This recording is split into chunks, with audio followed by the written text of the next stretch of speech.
Ordinary people can step into roles of leadership that they never expected to have to take on and do amazing things. Hi, I'm Dr. Judy Morley, and I want to talk to you about intuitive leadership.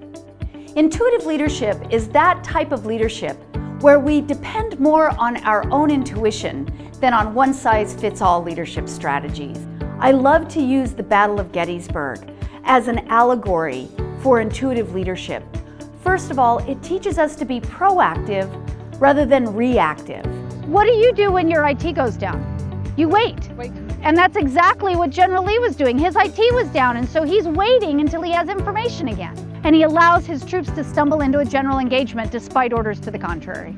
This is where I love to talk about that intuitive leadership, that proactive versus reactive.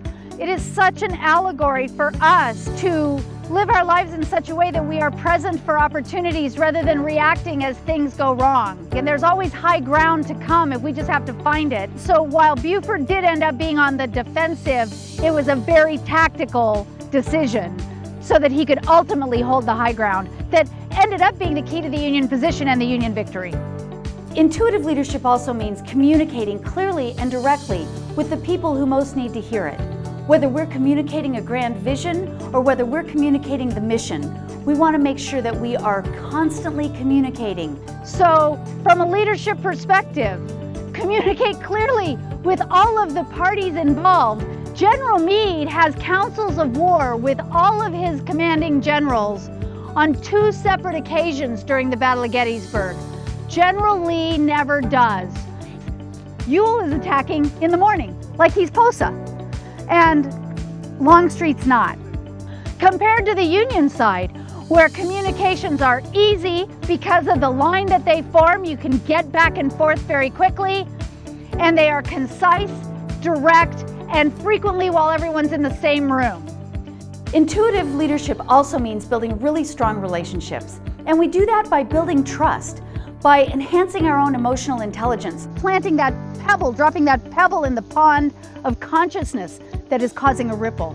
When you treat people with kindness, with love, with respect, with appreciation, that they do incredible things for you. The soldiers did not like to fight with bayonets.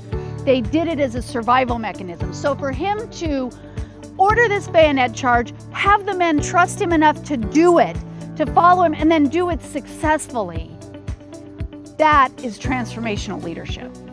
And Chamberlain, without orders from anyone else, from the force of his own transformational leadership, orders his men to put their weapons in a salute to the rebel army as they are surrendering, and acknowledges their sacrifice for something they believed in. Now, the lesson in this, we can all use the force of our personality to make a difference.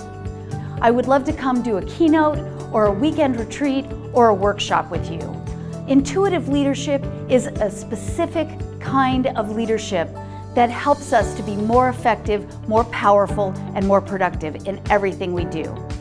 Please check out my website at www.drjudymorley.net and let's schedule something today. I absolutely believe every person was born to be a leader. That's the reason we say that we don't merely live our lives, but we lead them.